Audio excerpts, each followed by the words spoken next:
Ladies and gentlemen, welcome to Dallas Live. I am your host, Dr. RC. The number to call is 469 307 1642 1642.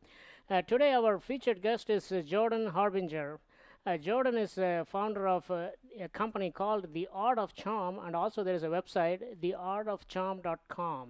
And he's going to explain to us what that is all about. Now, I understood from his core principle that uh, when you meet somebody or someone, this person must feel happier that they met you at the end of the meeting. By bringing positivity and abundance to others, you cannot go wrong.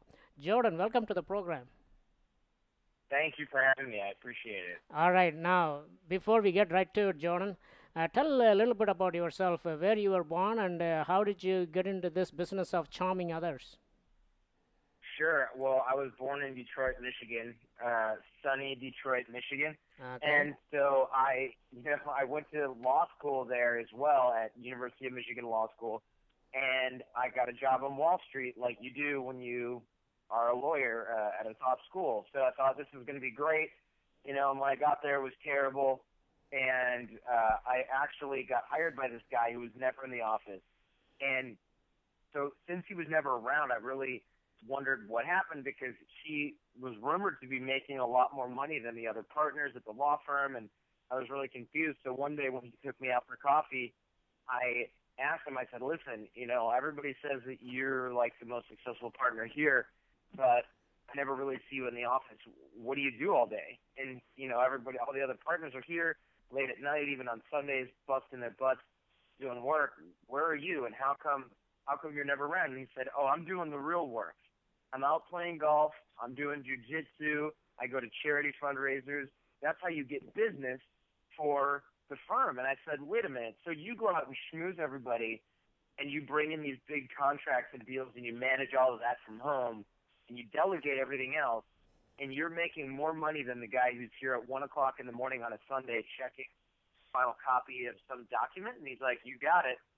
So I was completely taken by this, and so I realized that all of these guys, the other lawyers, who were really doing this like grungy work, going back and forth, and all this checking for comments and documents, were kind of playing a sucker's game, and there was sort of this secret game being played around me that was all about networking and who you know and how charismatic you are and how you can use your social skills to bring in business for your firm. So I decided, since that was kind of my strength anyway, I was going to focus on that and not focus on, attention to detail and drafting document skills and other things that, I was less good at by nature. So I started to study the science of charisma, attraction, and what makes people like and trust you. And it was great because it was really an eye opener for me. I realized that like everybody who is successful, I started interviewing successful people for my podcast, which is called The Art of Charm. Uh-huh. And I realized that all these really successful people, what they had in common was that they could sell themselves. And so I realized this is exactly the type of thing that I need to work on. And so that's what we teach at The Art of Charm is selling yourself and making it really easy for those of us who think maybe we don't have people skills to learn people skills, and that's what we teach in our programs and in our products and everything like that as well. So what you are saying is the people who are really successful, they really don't have to work that hard, because if they have this charisma, attraction, and make people, like you, and also they are able to sell themselves, they will make it much easier for them to make quite a bit of money and be happier. Now, as I was reading through your website, there is something that struck me very interesting. You said that you have gone to many different countries, as part of the military and war zones, and worked for governments and NGOs overseas. And one thing that was very interesting is that you are still alive and kicking because you were kidnapped twice and were able to talk your way out of it. Tell us about these two episodes. Yeah, well, basically this is sort of a longer story that I also tell on my show, but essentially, I was in Serbia, the one that I talked my way out of, was in Serbia. I was an English teacher, and I ended up in a run-in with the Serbian state security, so like kind of like their secret service or state police or FBI or whatever you want to call it. Uh-huh. And they sort of arrested me without any grounds, and they took me to a bar, and this was in the morning. So they were, really just like kind of beating up my friend and I, and going at us really hard. And I remember I started talking with them and talking them down and talking them into talking to them about their country and getting rapport with them using the same skill sets that we teach here at the Art of Charm. And the one of the guys was like, you know what? I like you. This guy's a good guy. And he's like, well, your friends we don't like. So after that, they kind of left me alone, and they actually gave me some booze to drink, and they just kept going with my friend. But I mean, eventually, what happened was they gave us an opportunity to get some rest, and they were going to keep an eye on us. But what ended up happening was I gained so much trust with them that I asked them for some water, and then when they left to go get the water, that's when my friend and I escaped. So that was essentially like a really close call, but we wouldn't have had that same opportunity had we not been able to generate that trust. So it's been very, very interesting for me. Very interesting. Yes. Now, the in your course, or the course that you teach, it's, I would imagine, the art of charm, primarily directed towards men, because I think men are the ones, by the universe put in there to charm the women. It usually not the other way around, correct? I'm sorry, can you repeat that? It broke up a little bit. Oh, okay. I think there is a problem with the phone. Perhaps. Anyway, can you hear me now, loud and clear? I, I can, yeah. Okay. You see, the charming is primarily directed towards men, because we men are put in place to charm the women. Now, usually the women, they don't have to do anything. They just have to sit back and see whether they can be seduced by a man. So the question that comes to my mind is, do you have to look like Cary Grant to be a charmer? No, not at all. I mean, essentially how it works, and I know we say women, just have to sit back and be seduced, but really their role is actually much more difficult. They have to look like the type of girl that we want to talk to, which is a lot harder than what we have to do as men. So when guys think, oh, I'm not so good looking, I can't do this, it's not necessarily true, because what we're looking at, what we look at as men and as people as our looks. We think, okay, well, she looks pretty, so I'm attracted to her. And as humans, we make the same mistake where we say, okay, other people must think just like me. So where we look at women and we say, all right, 80% of the equation, 90% of the equation is her looks.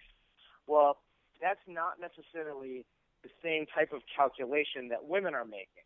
Women might say, all right, looks 10%, personality 60%, money 10%, 20% other, whatever that adds up to, right? Yes. So whereas guys, we're like 90% looks, 10% other, whatever.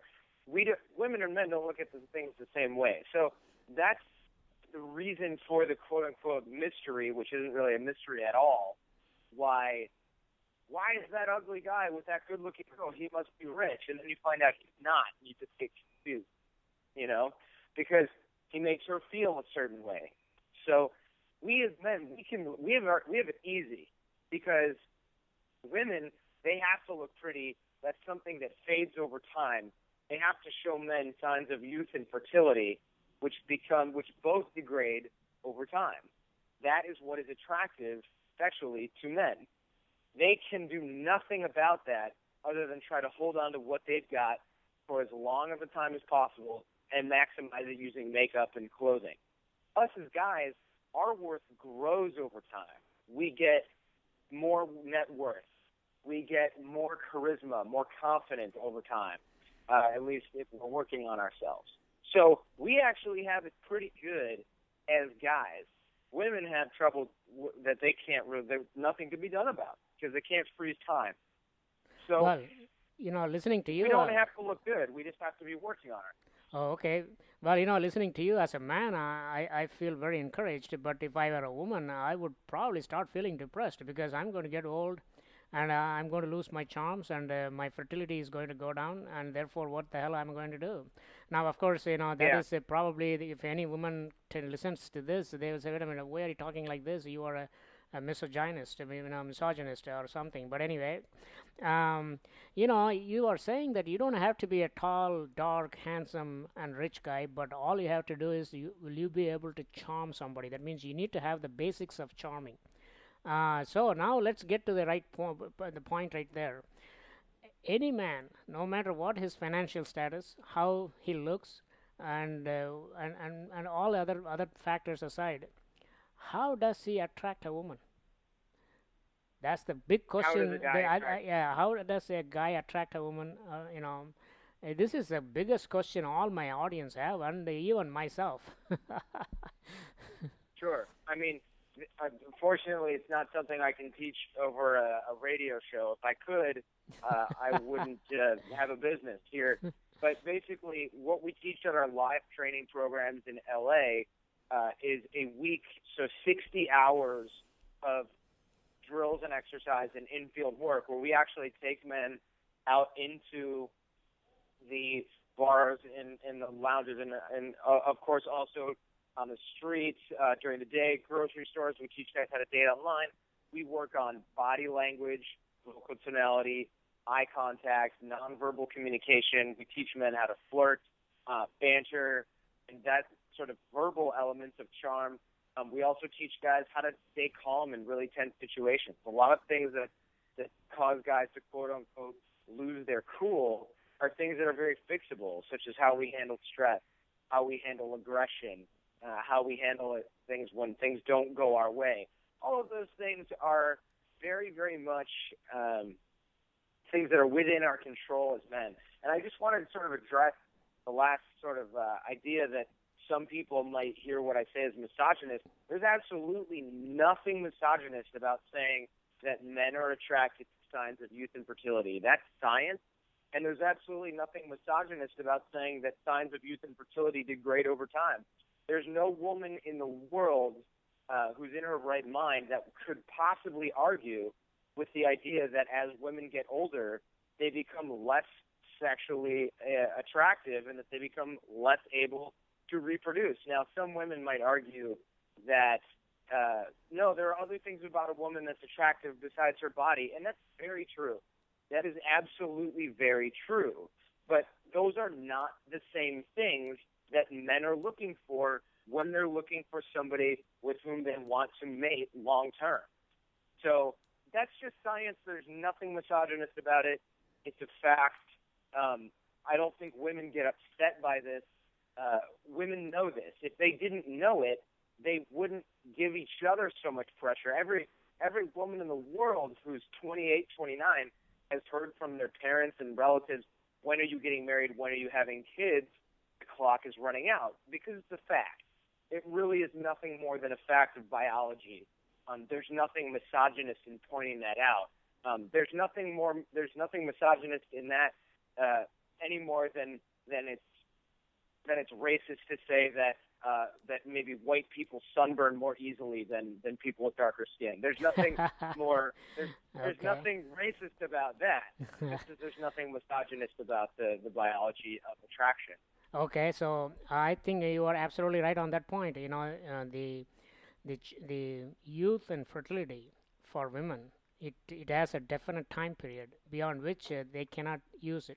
Now, one of the problem that we faced throughout the history of mankind or womankind or humankind is it is well known fact that the women has to use their sexual power to get some favors from men, and that's how it works. They quote unquote weaker sex is the biological result, and they need a protection of a man to raise the family, and this all has to happen pretty quick when they are in their 20s, and therefore they are under, you are absolutely right, they are under pressure to accomplish and find the right man suitable for them.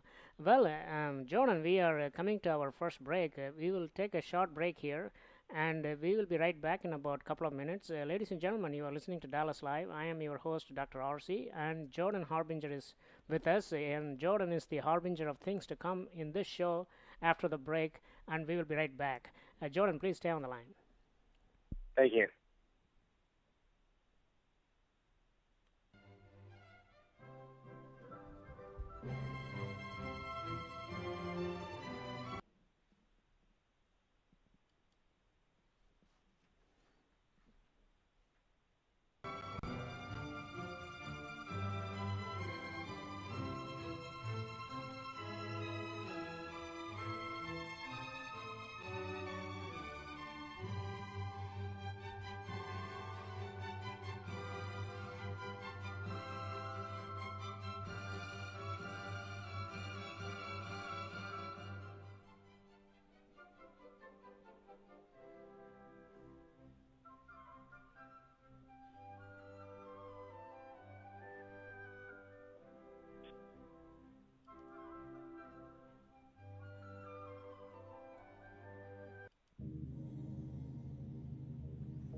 Ladies and gentlemen, welcome back to Dallas Live. I am your host, Dr. RC. The number to call 469-307-1642. You are listening to Jordan Harbinger.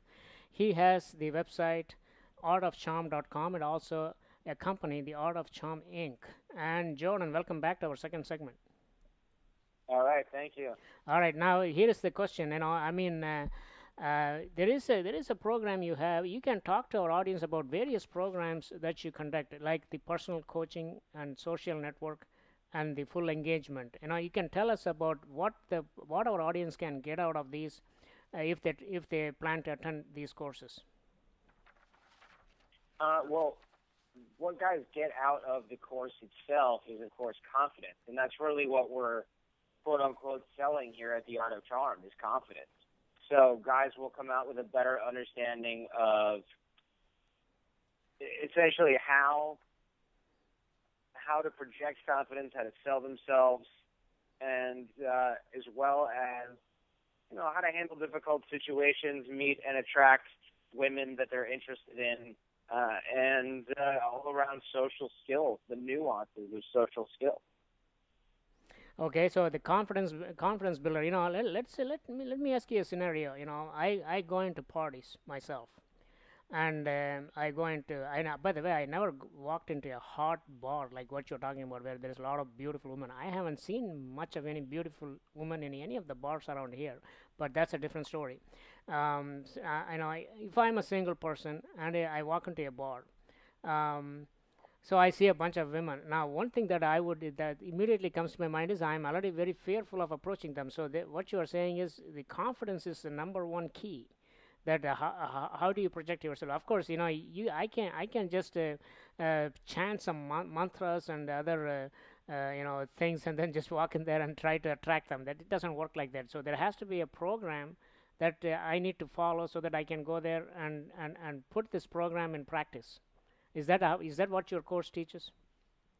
Exactly. Yes. So it's not just about what you say, but it's a lot of nonverbal communication, body language, the way you sit, stand, walk, talk, and of course how you handle the tests that are thrown at you by the situations and the women that you meet. A lot of times women will test your mettle a little bit, and you've got to be prepared for that. So we go over all of that in our courses, and we get a lot of people here who aren't just here for the purposes of learning more about women. We get a lot of guys in here who are looking to handle different situations, handle stress better in entrepreneurial situations. We get a lot of special forces guys that are here to learn how to handle social stresses better because they're trained for the battlefield, but not necessarily for the boardroom or for social situations. So a lot of what we get here are, entrepreneurs and other guys like that, but there's a lot to be said for having a game plan when you are out to meet and attract a woman. There's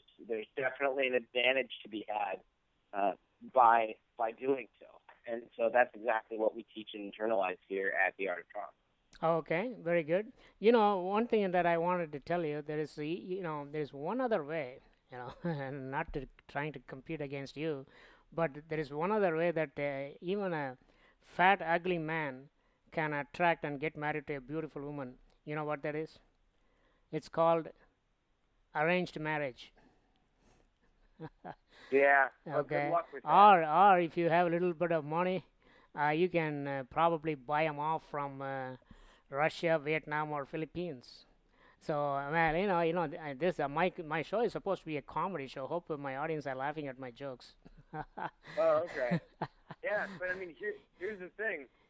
You know, you can buy those wives all the time, as many as you want, but you're going to need a new one every 3 years because I believe that that's when she gets citizenship in the United States. And pretty much, if you don't have her attracted to you, and if she gains any kind of financial independence, she's just going to leave at that point. That is correct. Now, you see, now in a few countries, like the country I come from, the arranged marriage is a very big deal. Almost even now, 70% of the guys are getting married through whatever the parents tell them to marry. Now, I came here at a not a very young age, and when I was in my early 20s, and from India. And when I came here, I looked around. I said, wait a minute. So I have a choice to make now. Am I going to get married the traditional way? Just call my mama. Hey, please find me a wife. Or I should just hit the ground here and go and talk to them and see if I can find my own wife. Okay. Now the question, therefore, that came to mind was, I found that getting married by the old-fashioned way did not, excite me that much. I'm just going to go back to India and find a woman that my parents are going to look for me.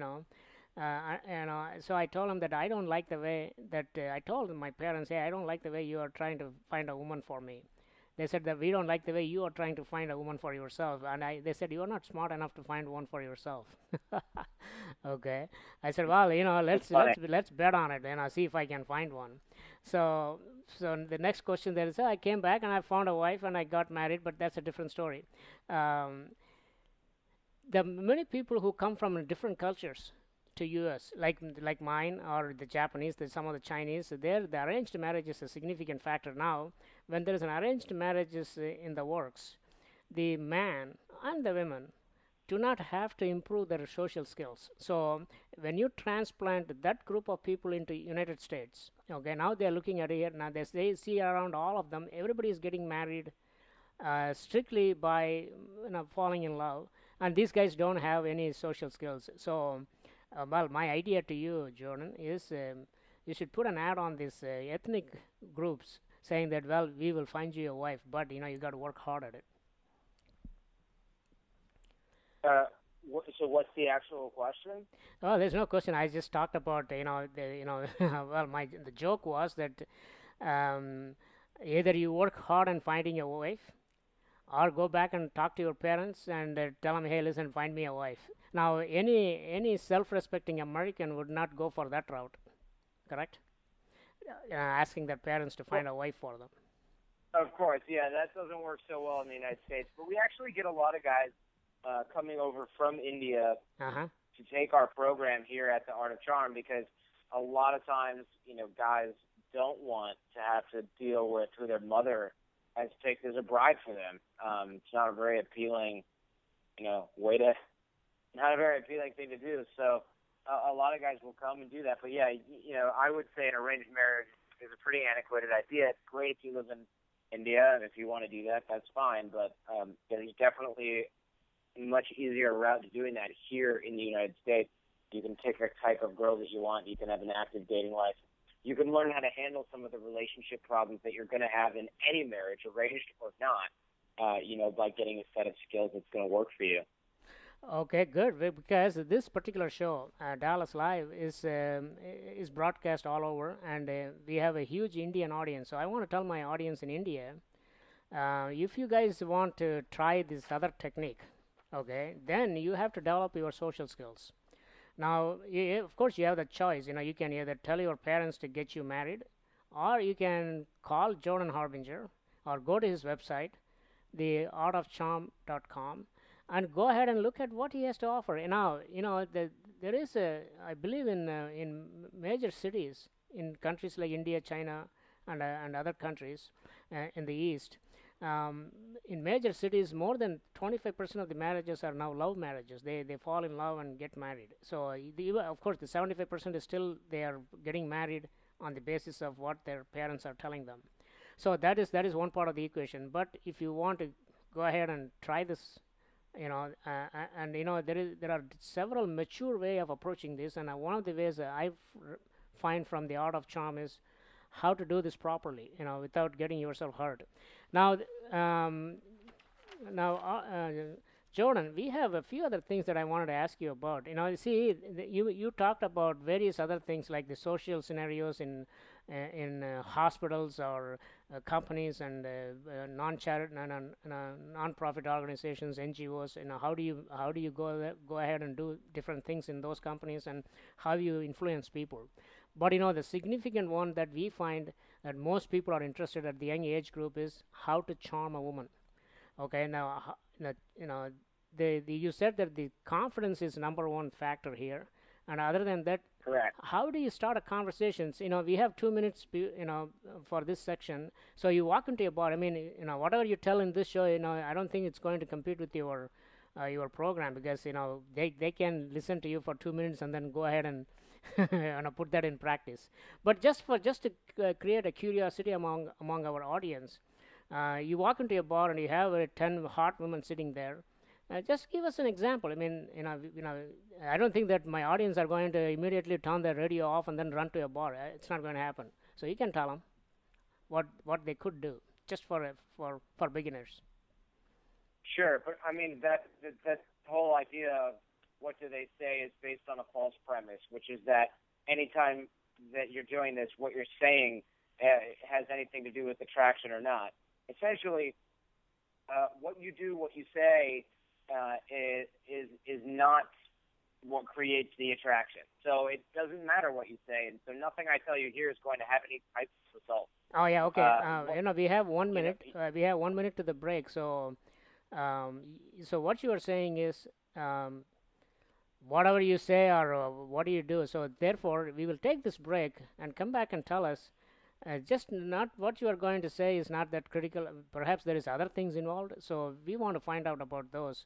Uh, let me take this quick break here, and we will be right back. Ladies and gentlemen, you are listening to Dallas Live, and our guest is Jordan Harbinger. He has the website theartofcharm.com, and he's going to tell us what is it that exactly that you need to do, or you need to think, or what kind of confidence you need to need. Just as an example, so that you can see where we are going from here. And ladies and gentlemen, we'll be right back. And Jordan, please stay on the line. Sure.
Ladies and gentlemen, welcome back to Dallas Live. I am your host, Dr. RC, and you are listening to our featured guest, Jordan Harbinger.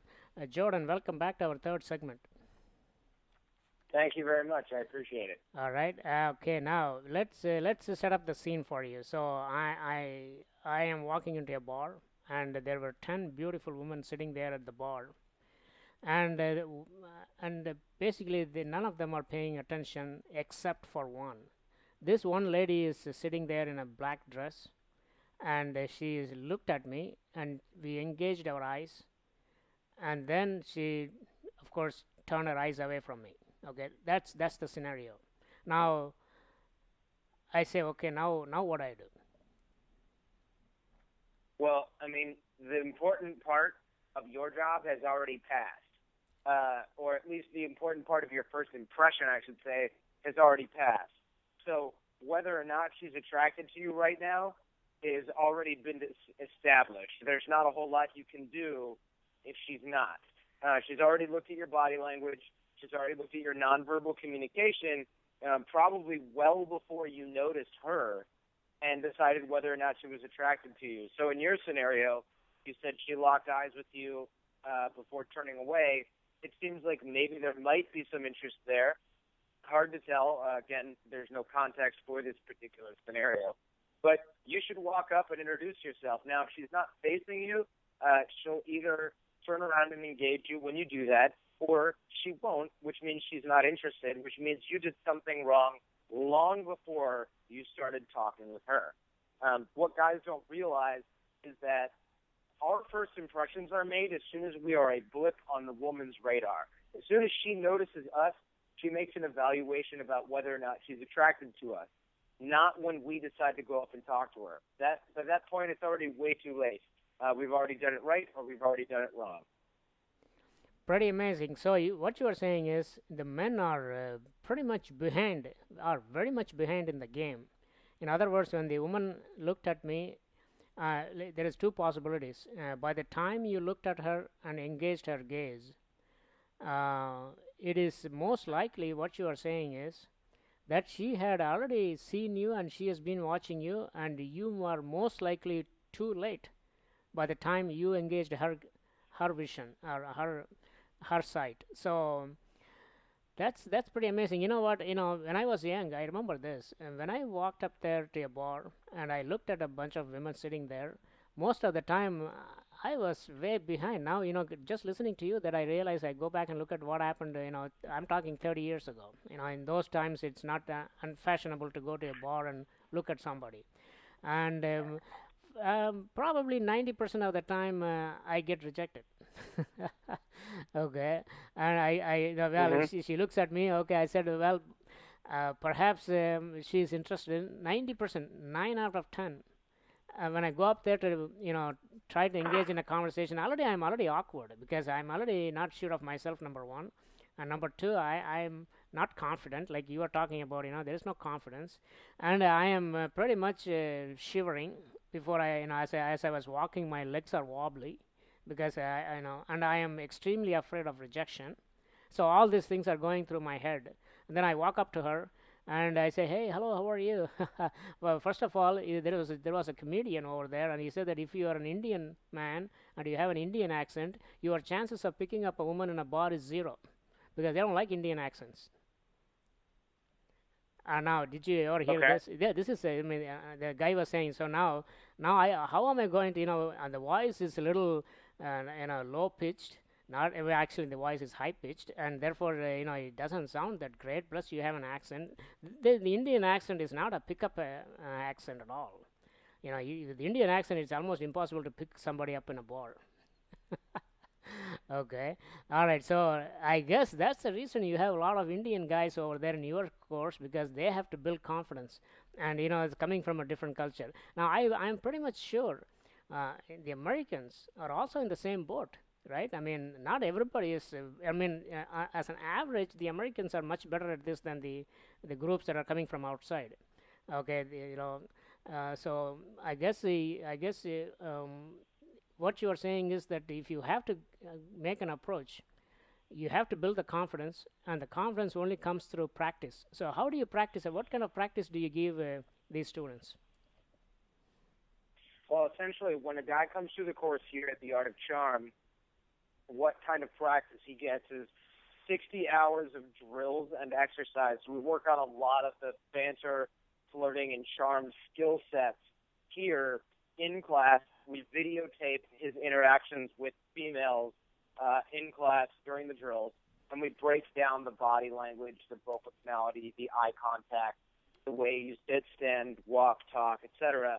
And then we take those skills out into the field where coaches will be with you while you meet and interact with women. And so this is very potent because what this does is it sets us up for success in that anytime you get rejected, anytime anything goes wrong, it becomes a learning experience.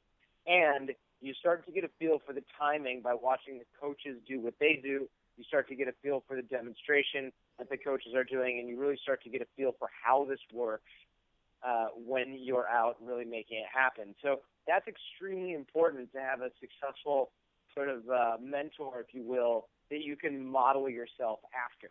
So that's what we're really going for while we're here at the Art of Charm during the program, and that's how you practice. And then after the program, we have 6 months of an online academy with video demonstrations, video modules, and we also have our own podcast show with over 200 hours of audio and video help for you guys to learn, and that's free as well at theartofcharmpodcast.com. And we also have phone coaching after the program and an alumni support network after the program, so that we can make sure that guys are really applying what they learned while they were here. Very good. So now here is the important question then. The student has to come to your office. There is no Correct. coaches outside of your office. No, no. When you got your PhD, did the professors come to your house, or did you go to the university? There you go. Yeah, sure, of course. That tells me that they need to come there because this is a serious matter. If they want to find somebody in their life, or get a boost in their career, or improve their social networking. Yeah, very good. So they need to come there. So tell our audience how much does it cost, and how long does it? As you said, it's a 1 week program, right? To start with. Correct. The program is 1 week, 6 days. It includes accommodation here in Los Angeles, and the pricing really varies. Right now it depends a lot on how you pay for the program. If you pay over time or if you pay all at once. It matters whether or not you stay on site. If you do this 3-day program with a week-long program, and a few other things. But the prices range from $4,000 to $7,000, including accommodation for the week. It also includes all the follow-up and all the program prep work for the program. So that's all inclusive. There's no surprises or even any taxes after that. So it's a significant investment, but that's the point. You're putting forth the amount of effort that's required to get this handled is tremendous, and there's a lot of resources being spent on each student. So it's absolutely a fantastic value for that price point. Oh yeah, absolutely. I think it's a pretty reasonable. Now you didn't tell our audience where is this program? Where is your office? We are in Hollywood, Hollywood. Los Angeles, Hollywood, Okay, California. the perfect spot to get this job done. Okay, very good. Now we have another 3 minutes before we take another break. In the meantime, I want to ask you about the phase one and phase two of your program. Um, let's start with the phase one, months 1 and 3. Now they go through phase one after they complete your week-long program in Hollywood. I'm sorry, they go through phase one. Yeah, what is it? The phase one of your program? I'm looking at your program. The 6 month curriculum is split into two Uh, phases. Now, 6 months curriculum is this part of the 4,000 to 7,000 that they pay? yeah, absolutely. So, for example, after the program, well, first of all, before the program, we have our preparation. So there's a 6 month online academy that guys can either do before, during, or after their program, or before or after, during. We have other activities. Before or after their program, in order to prepare for what we're going to do here. Uh, Likewise, we have phone coaching before the program, and then after the program, we have 30 days of drills and exercises that the guys do on their own, and they journal their feedback and send that to us. And then we also have phone coaching after the program, as well as our online academy after the program, and our alumni support network for after the program, where guys can stay in touch with everybody that they came through the program with, and they can continue to improve after they leave and make sure that they internalize what it is they had learned while they were here, to make sure that it wasn't just a one-off type of situation. I see. Okay, so this is a long-term project. Now, during this 6 months program, they can call you back, or you call their mentors, and Absolutely. update what they are doing, and then get some pointers, and do everything else that it says. Now, I want to tell our audience something else about this phase one, months 1 to 3. Well, guys. Okay, after you finish that course, correct me if I'm wrong, Jordan. They will be able to get the confidence to approach anyone, anytime, anywhere. This is Exactly. okay, and learn how to easily overcome their anxiety and and other knots in their stomach when they see that stunning woman. Now, that is I know of all men, including myself. Um, you know, when we see a beautiful woman standing out there, almost no men would ever walk up to her because they say, "Well, I'm not in her status or her thing." So how do you get the men to break this thought in their head that they are not worthy of her? Well, that's the trick, right? That's the confidence that we grow when you're here at the program. There's not one thing you can say or do Right. that's going to get you out of that situation. I mean, this is exactly the type of situation that requires a lot of practice, requires a lot of good feedback, and a lot of coaching to get out of it. If you think you're not worthy of that girl, Yeah. you need to prove it to yourself, and there's no way to do that other than going out and showing yourself that you are worthy of that girl. So. Wow, that's a very good point. Very good point. Jordan, please stay on the line. We have come to conclusion on the third segment when we are going to go to the fourth one, and we will take a Okay. quick commercial break. And ladies and gentlemen, you are listening to Dallas Live. I am your host, Dr. RC. You are also listening to Jordan Harbinger. His website is theartofcharm.com, and he's also running a company which helps those poor folks like myself how to charm a woman. Ladies and gentlemen, we will be right back. And Jordan, please stay on the line.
Ladies and gentlemen, welcome back to Dallas Live. I am your host, Dr. RC. You are listening to Jordan Harbinger. Jordan, welcome back to our last segment.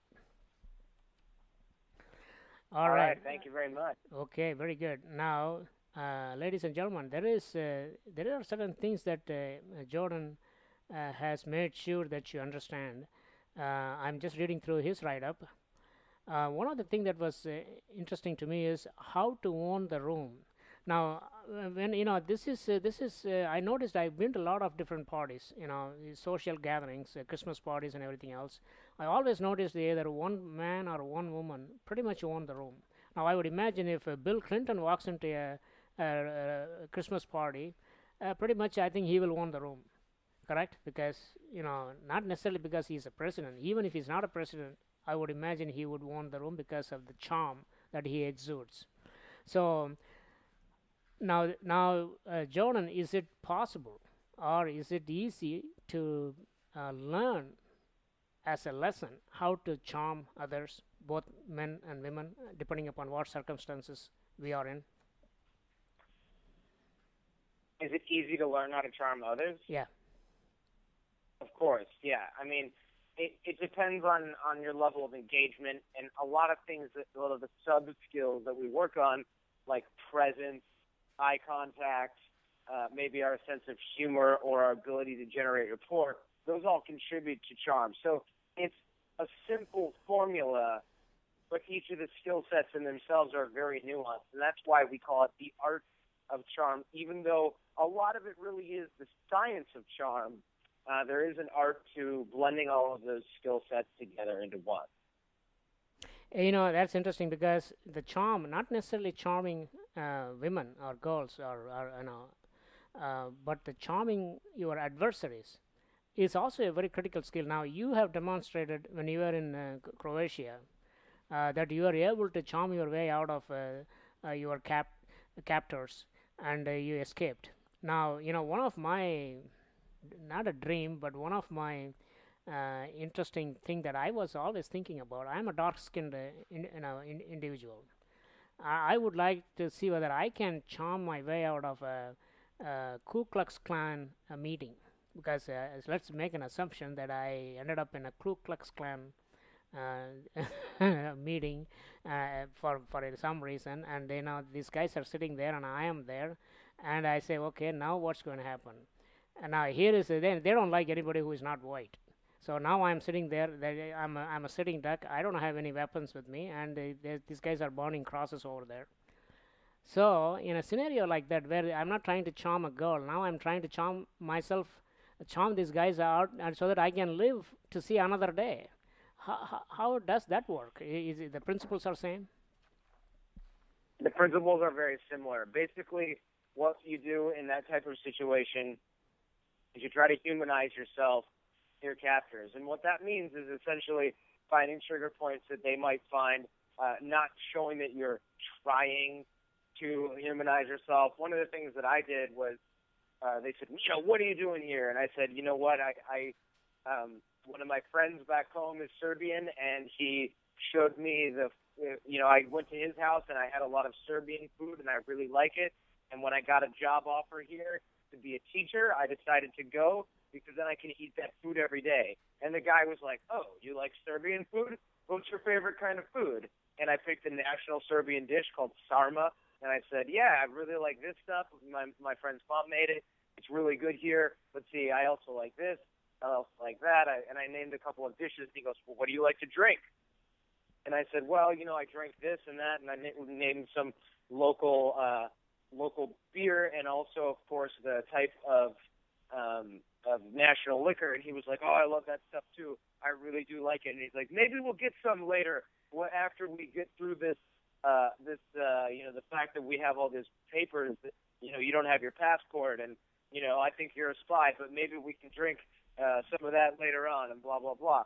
And I thought that was pretty interesting because, obviously here he was essentially,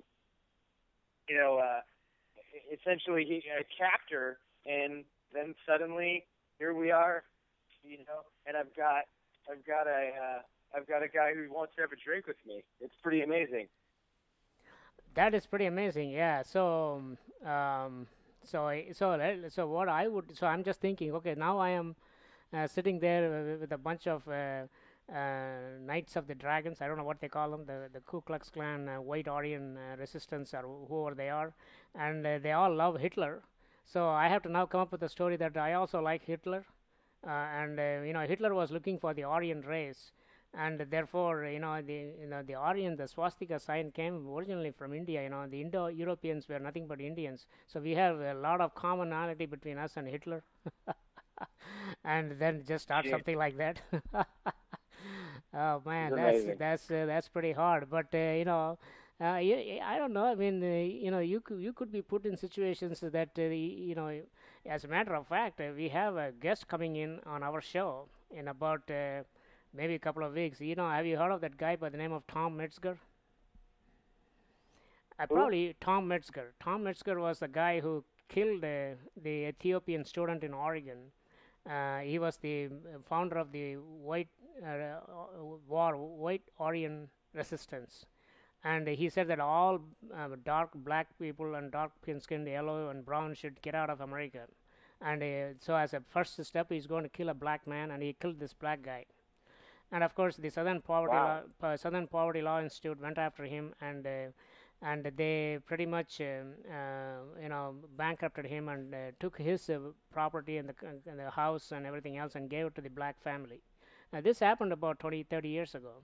And Tom Metzger is, still he hasn't changed a little bit. So when someone asked him, "Do you repent or do you feel sorry that you killed that black man?" and Metzger said, "No, he got what he deserves." That's how he's coming on our show in a couple of weeks. Hopefully that we will Wow. ask him all these questions. The reason that I brought up this is, you have a lot of adversaries out there, not necessarily trying to charm somebody, but trying to talk to a guy like that, and he knows who I am. He knows that, he knows that he is ready to kill me if he can. Okay. Fortunately, we are going to talk over the phone. We are not going to talk in person. So I want to tell our audience, these such folks exist, but this is how life goes.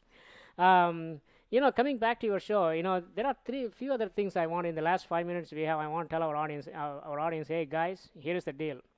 Do you want to show up at the hottest bar or club with your own entourage of 8 or more hot women? Okay, that's one. The second one is how to throw a killer party and leave all your guests wondering when are you going to do the next one? And is it possible to have multiple friends with benefits? Now, you guys, you know what I mean, right? Okay, so, Mm, and how can you continuously and consistently get 2 or more dates per week with amazing women, not just a regular run of the mill standard next door neighbor type woman, amazing women? So that comes on the phase two of Jordan's program. So, Jordan, before we leave, what's in the future for you? What are you going to do? You are ever going? I believe you are never going to go back to do law practice, right? no, I'm never going to go back to being a lawyer. Essentially, what we're doing here at the Art of Charm is really growing the business. We're hiring more coaches. We have our programs filled up every single week. We're doing a lot more media and radio and things like that. And, guys who want to see what we're up to can go to theartofcharm.com or even listen to us at theartofcharmpodcast.com and get a lot of free stuff and just check us out. No need to buy anything right away. Just try the free stuff and see if it works for you and, enjoy the changes that you're making in your life. Okay, one important question I want to ask you: how is now tell our audience how your program is different from those programs that you find on internet? Buy this CD for 49.95. We will tell you everything and all about it. Tell our audience why you are Sure. different from them. Well, I mean, this is a live training program. So, you come and you stay with us for 60 hours, and you stay in residence, you live with the coaches, and you go out and you have people watching you. To make an analogy out of it, you can buy a book about riding a motorcycle, and you can read 10 books. You can read 100 books on riding a motorcycle. But I don't think it would be very wise to then take a motorcycle on the highway without having ridden one before or having anybody show you how to do it. Now, if you want to learn something correctly, you need mentors and you need coaches. And that's pretty widely accepted, I think. Absolutely, I totally Would agree you? with you. Yeah, go ahead. I'm sorry. Yeah. I was going to say, would you want a doctor to operate on you? And then right before he sticks you with the knife, he says, "Don't worry, I just read an ebook about this." or how to learn on a book or on a video how to fly on a helicopter, and then just go ahead and try one. Exactly. Okay. All right, Jordan. So thank you so much for joining our program. Ladies and gentlemen, go ahead, and Jordan, tell our audience one more time um, where they can find the CDs and where they can find your website, the website address, and everything else. One more time. Sure. I am at theartofcharm.com, or you can go to theartofcharmpodcast.com and find our podcast there as well, and our newsletter, as I mentioned before, at theartofcharm.com.